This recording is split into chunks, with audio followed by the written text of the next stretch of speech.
Bonjour et bienvenue sur ce premier podcast de Taïra. Je suis vraiment ravie d'être là. C'est un projet qui me tenait à cœur depuis plusieurs années et donc quand ça se concrétise, ça fait très chaud.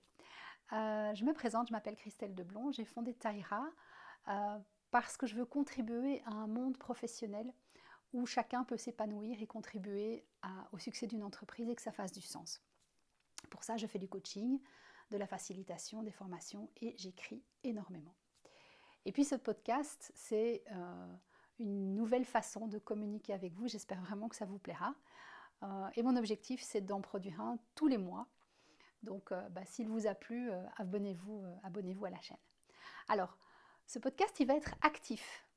Donc, vous n'allez pas être simplement en train d'écouter, vous allez aussi devoir faire quelque chose et préparer justement votre futur. Ce qui m'a inspiré cette fois-ci, c'est de me dire, on est fin janvier, et si vous êtes comme les 3/4 des Belges, vous avez déjà laissé tomber vos bonnes résolutions de Nouvel An. Ce qui est un peu triste, parce que si vous avez pris des bonnes résolutions, c'est que c'était quelque part important pour vous. Et donc les laisser tomber comme ça après quelques semaines, c'est vraiment dommage. Et moi, je pense que c'est lié à la nature même des bonnes résolutions. Et donc ce que je vais vous proposer aujourd'hui, c'est d'aller vraiment un pas plus loin et de ne pas prendre de bonnes résolutions, mais de réfléchir à ce que vous voulez accomplir en 2023. De réfléchir à quel impact vous voulez avoir sur votre vie et sur votre monde et sur votre vie professionnelle bien sûr, puisque c'est surtout ça qui me préoccupe. Voilà. Vous êtes prêts? Accrochez vos ceintures, c'est parti.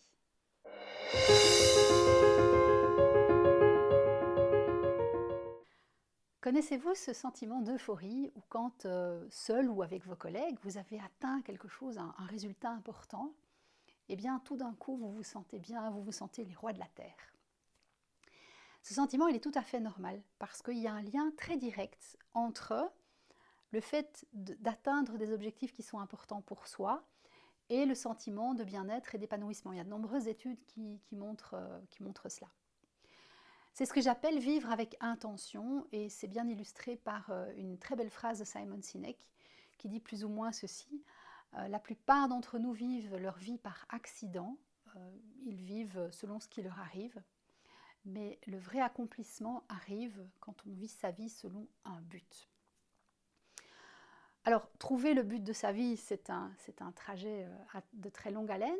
Moi, ce que je vais vous proposer, c'est quand même de trouver un but qui va vous permettre d'aller dans ce sentiment d'accomplissement dans les prochains mois et qui va vous permettre aussi d'avoir l'énergie pour pouvoir y aller. Allez, on arrive à l'exercice tout de suite.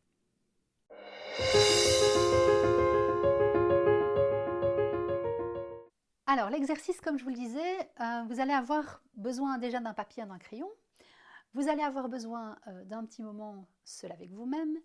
Et vous allez surtout avoir besoin, en tout cas pour certains d'entre vous, de mettre en congé votre petit juge intérieur parce que dans un premier temps, il va être un peu déstabilisé. Donc vous lui dites, vous le rassurez, c'est ok, je te récupère dans 20 minutes. En attendant, j'ai un petit rendez-vous avec moi-même. La première partie de l'exercice consiste à répondre à la question « Qu'est-ce que vous voulez absolument avoir accompli dans 3 ans ?» Quand dans 3 ans, vous regarderez janvier 2023 et le chemin parcouru, qu'est-ce qui fera que vous serez fier de vous? Que vous vous direz « Ouais, j'ai vraiment eu de l'impact sur ma vie, j'ai vraiment changé les choses. » Prenez, je vous dis, un quart d'heure, 20 minutes pour réfléchir à ça. Ça, c'est la première partie.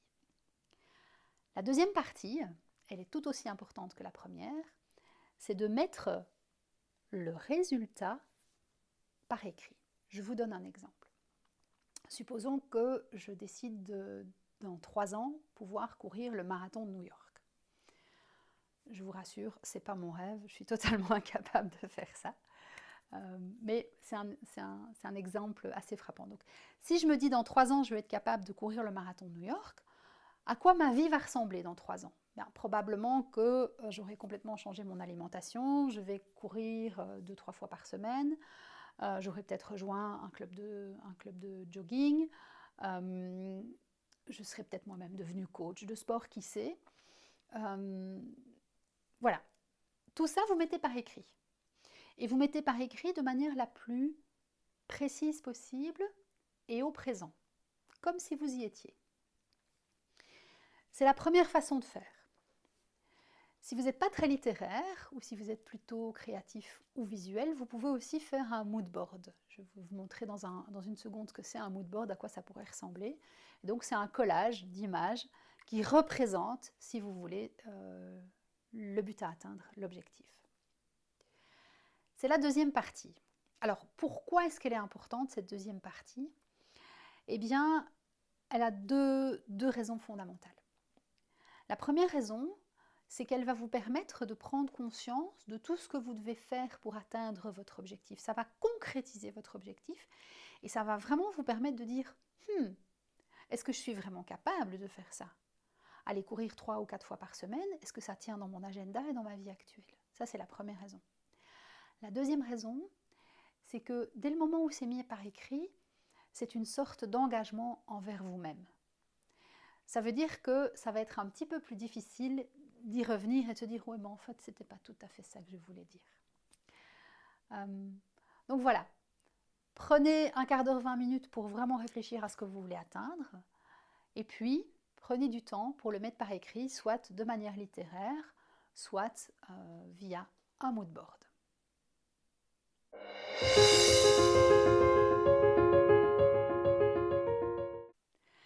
Alors, la troisième partie de l'exercice, on redescend sur Terre et il faut répondre à la question « Qu'est-ce que je dois absolument faire dans les 12 mois qui viennent pour me mettre en chemin vers cet objectif à 3 ans ?»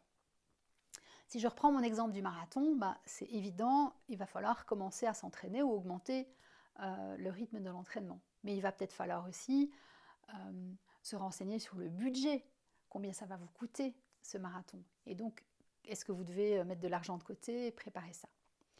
Donc c'est vraiment de faire un plan d'action pour vous, pour les 12 prochains mois, sur ce que vous devez mettre en route pour atteindre votre objectif.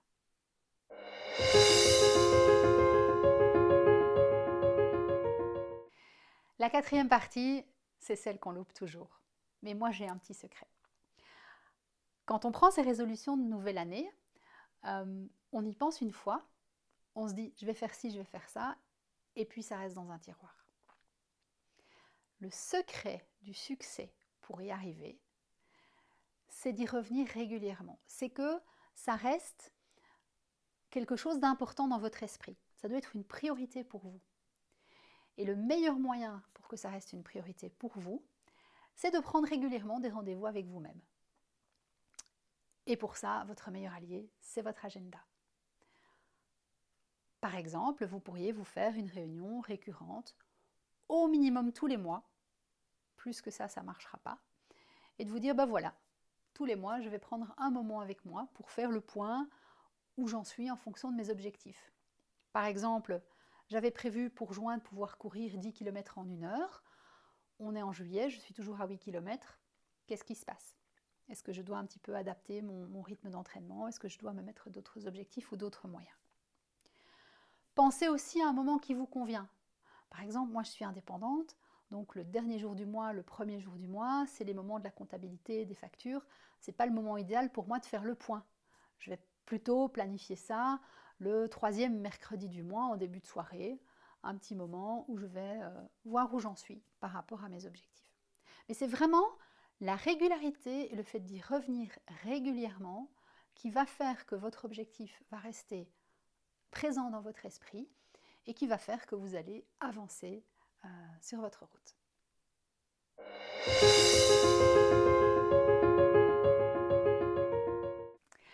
Alors, comme je ne veux pas vous laisser tout seul face à cet exercice, je vous ai développé 2 documents. Vous trouverez les liens en commentaire.